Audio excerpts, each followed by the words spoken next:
Welcome back to Your Family Farmer. Well, I bought another piece of equipment. I bought another very used piece of equipment that I plan to use a lot this summer. Use that for digging water lines, tree stumps, and anything between, digging out rocks out of the field, maybe even digging out some tile that I know is plugged up on one of the fields. I picked myself up a 1965 Massey Ferguson 202 work bowl. Now the 202 is an industrial version of the Massey Ferguson 35.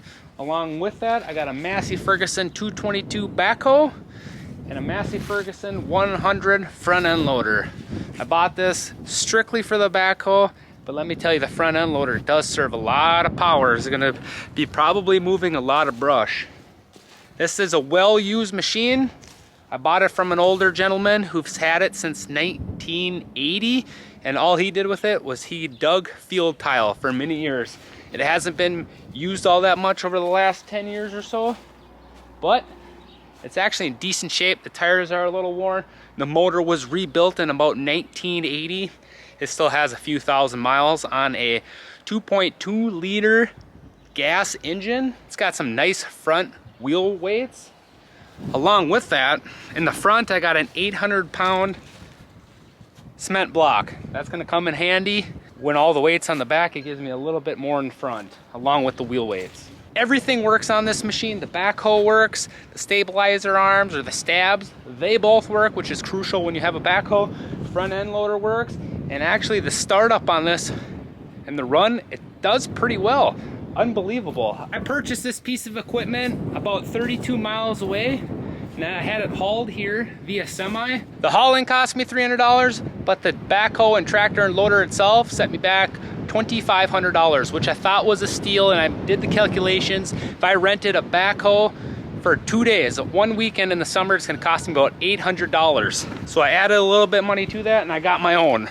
Now, hopefully this does everything I needed to do. It's built like it, so it should, and I should have resale value there if and when I so choose to sell this. But I do have a lot of big plans for it. Like I said, rocks, stumps, water lines, and actually a little bit of dirt work in the yard and in where the cows lay. The way I saw it, I had a few options to do the work that I wanted to be done here on the farm. One, that was hire it all out. The price of that was just ridiculous, and I just couldn't make sense of spending that kind of money for the projects that I want to get done. Two, I could have rented a backhoe, but like I said, that's only about a week, maybe a weekend to get all the stuff done, and that's gonna set you back $800 minimum. So when this deal came up, I decided to take it. And the way this deal came up, I wasn't even actually looking for a backhoe at the time. I answered an ad in the paper for cattle gates, $25. And when I got talking to the guy, he said he had a whole bunch of other stuff for sale that he was trying to get rid of. Asking me if I was interested in a gravity box. I bought that. Asked me if I was interested in a backhoe. And after a little thinking about it, a little negotiating, I came up with a deal that worked for him and myself. And I had this in the yard within 2 weeks. It was kind of interesting how it went from cattle gates to gravity box to a whole tractor with a backhoe. But sometimes that's how it works, and I just thought it was too good of an opportunity to pass up, so I took it. I got the larger bucket on it now. This is how it came, but I actually got a smaller bucket that I will be putting on here to do my water lines. That bucket I think will be a little more practical for the application that I'm using, but it's still nice that it came with 2 buckets. So I think what I'm gonna do here is I'm gonna fire this up cold. It's been sitting for a couple days. We'll see how well it starts up. We'll do a little operating, move it around a little bit, see how everything works. We won't dig any holes today. The ground is thawing out pretty good, and we'll be able to dig probably before you know it. But in order not to tear anything up more than it already is with the melting snow and the frost giving out, we'll just drive it a little back and forth, do all the movements. And surprisingly, if you've ever operated one of these older backhoes, especially a Massey Ferguson work bowl, the power for a 40-horse tractor is very impressive. One of the issues that I know this tractor has is the oil smelt a little bit like fuel. The guy I bought it from did warn me about it. He said that was a problem years ago before the engine was overhauled, and ever since then, when he wasn't using the tractor, he would just shut off the gas. That's a habit that I'm gonna get in for this particular tractor just to prevent that if it is an issue. Let's try to start it up and see what happens. First, I gotta turn on the gas.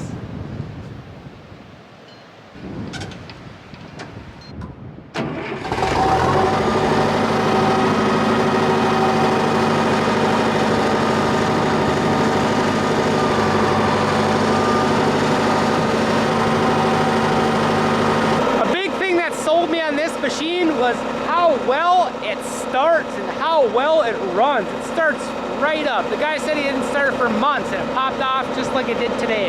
Sat for a couple days, those gas engines, the cold doesn't affect them as much. And it just seems like a reliable starter, a reliable workhorse tractor.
take the keys out of all my stuff now so my 2-year-old doesn't take it for a joyride or get himself into trouble. I think this is one of my favorite purchases that I've made in a long time.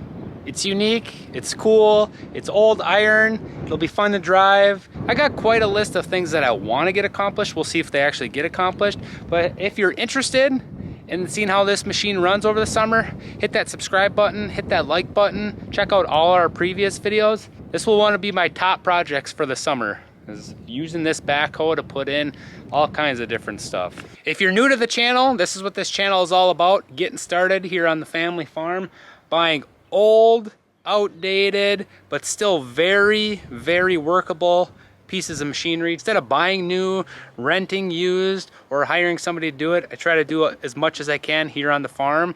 This was one of those investments that hopefully will pay off. I'm not one of those big farmer YouTubers that have all the latest and greatest and most expensive pieces of equipment. I'll tell you what I paid for it, I'll tell you how I use it, and everything I have is 90s or older, it seems like. Most of the stuff I have is from the 60s, 70s, and 80s. A few things in the 90s and one thing probably in the 2000s. So I'm not using new stuff by any means. I'm using stuff that is old but still in very good condition. I try to keep it up. It's been kept up over the last how many years.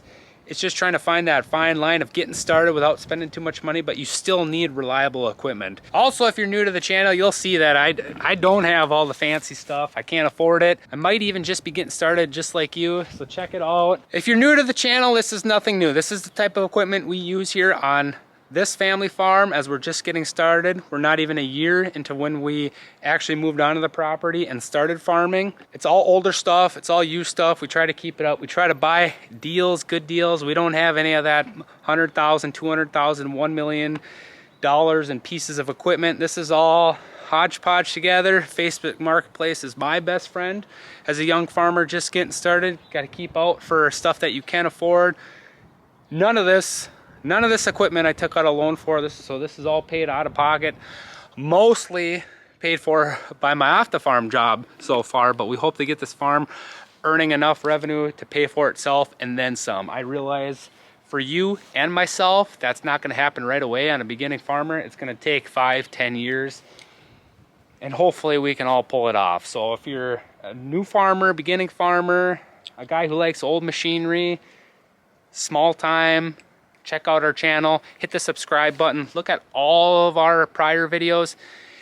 Keep an eye out for all our new videos. We're hitting here, it's about early March right now, getting into mid-March. Busy season is coming right up. We got a lot of stuff we got to do, a lot of pieces of equipment we got to pull out, get ready, get in the fields, get that corn planted, get that hay planted, and get the hay cutting season, get the cows on pasture. The list is endless. Before I go, I would like to hear from you guys. If you're out there, beginning farmer, guy that just loves old equipment that works well, that needs maintenance on it, leave a comment down below. Tell us your story. We're all in this together. We all hope that we can be successful. So if you got ideas, tips, advice, anything, please comment down below in the comments. Once again, I hope you liked the video. Check us out. Keep on farming, and we'll see you next time.